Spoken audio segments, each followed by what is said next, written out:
नेता क्या मर जाए, कश्मीर से कन्याकुमारी तक आतंक मच जाता है। और आप ये देखिए, देश के 50 से ज्यादा किसान शहीद हो गए, लेकिन उनको लेकर कोई बात नहीं की जा रही है। सरकार तो इनको खालिस्तानी, आतंकवादी और टेररिस्ट बताने में लगी हुई है। क्या एक बात मुझे बताइए, जिसका पिता सरहद की हिफाजत कर रहा है या जिसका बेटा सरहद की हिफाजत कर रहा है, क्या उसका पिता कभी आतंकवादी, खालिस्तानी या टेररिस्ट हो सकता है? आज देश का दुर्भाग्य है कि देश का किसान जो है सड़कों पर लाचार और मजबूर और असहाय बैठा हुआ है, लेकिन देश के किसानों की ओर कोई सुध लेने वाला नहीं है। आप बैनर देख रहे होंगे, मैंने बैनर पहन रखा है। आप सोच रहे होंगे कि ये किस लिए पहन रखा है। इसका भी एक कारण है, इसके एक और हेमा मालिनी और दूसरी ओर सनी देओल की फोटो लगी हुई है। ये वो लोग हैं जो देश के किसान का वोट लेकर आज सांसद बन गए, अभिनेता से नेता बन गए, लेकिन जब बात आती है देश के किसान की तो ना जाने सत्ता की दलाली का कौन सा फेविकॉल इनके गले में अटक गया कि इन लोगों की आवाज नहीं निकल ली। तो इन लोगों की आवाज को निकालने के लिए हम लोग दिल्ली से चलकर महाराष्ट्र आए हैं।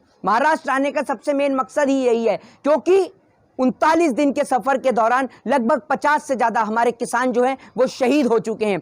देश के अंदर एक नेता क्या मर जाए, कश्मीर से कन्याकुमारी तक आतंक मच जाता है। और आप ये देखिए, देश के 50 से ज्यादा किसान शहीद हो गए, लेकिन उनको लेकर कोई बात नहीं की जा रही है। आखिर क्यों? क्या देश के किसान की जान इतनी सस्ती है जो इतने किसान मर गए और उनको लेकर सरकार कुछ बोल ही नहीं रही है?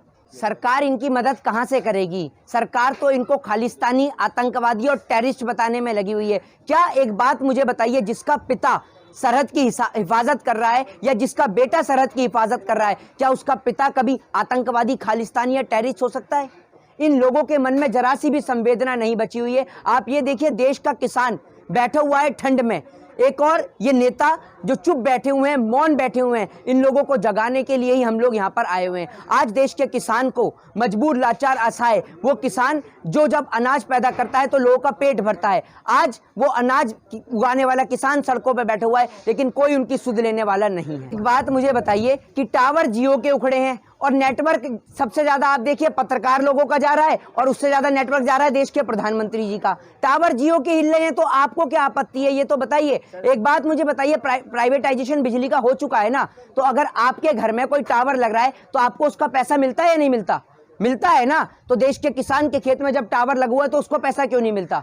बता सकते हैं आप इसका कारण? और एक बात आप बताइए, हर एक चीज का आप निजीकरण, प्राइवेटाइजेशन करने में लगे हुए हैं, तो क्यों नहीं बोलेगा देश का किसान? पूरा का पूरा देश आपने थमाने में लगे हुए हैं अंबानी और अडानी के हाथ में। जब सारा ही देश अंबानी और अडानी के हाथ में थमा देंगे तो इस देश के अंदर नेताओं और मंत्रियों की जरूरत क्या है?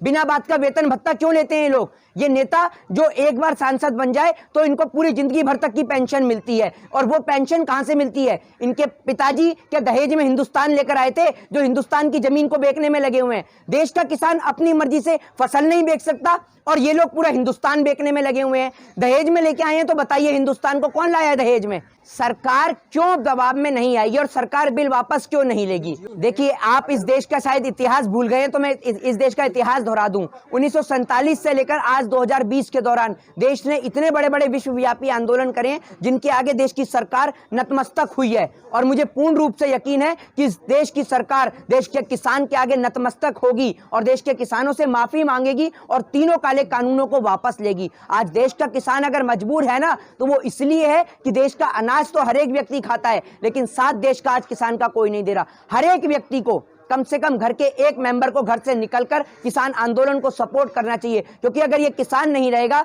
तो बिना किसी बाढ़ के, बिना किसी सुनामी के और बिना किसी प्राकृतिक आपदा के इस देश के अंदर भुखमरी छा जाएगी। ये देश भूख से ग्रस्त हो जाएगा। आपको लगता है ऐसा होता? नहीं, आपको लगता है क्या? अरे एक बात मुझे बताइए, जिस देश के प्रधानमंत्री जी खुद जियो फोन के ब्रांड एम्बेसडर, सेल्समैन, सप्लायर बनकर उसका प्रचार करने में लग जाते हैं, एक बात बताइए, आज से पहले कभी आपने सुना था कि आप जैसे सिम को एक्सचेंज करा लेते हैं, आज जैसे चेंज करा लेते हैं, उसको पोर्ट करा लेते हैं, आज से पहले कभी पोर्ट होती थी? ये सब प्लानिंग के थ्रू हुआ। बीएसएनएल, एमटीएनएल डूब गए, जब जियो आ गई, जियो फ्री में दी गई, तो लोगों ने क्या काम करा? बीएसएनएल, एमटीएनएल को पोर्ट करा लिया इसके अंदर। जो व्यक्ति फ्री में दे सकता है सिम और फ्री में कुछ महीने के लिए आपको नेट दे सकता है, तो एक बात मुझे बताइए, देश के किसानों के लिए क्या वो कुछ महीने वो फसल उनकी नहीं दे सकता ज्यादा महंगी? ये बताइए। आज आप एक बात बताइए, आप पानी भरते हैं गंगा जी से, आपसे कोई पैसे लेता है? नहीं लेता ना।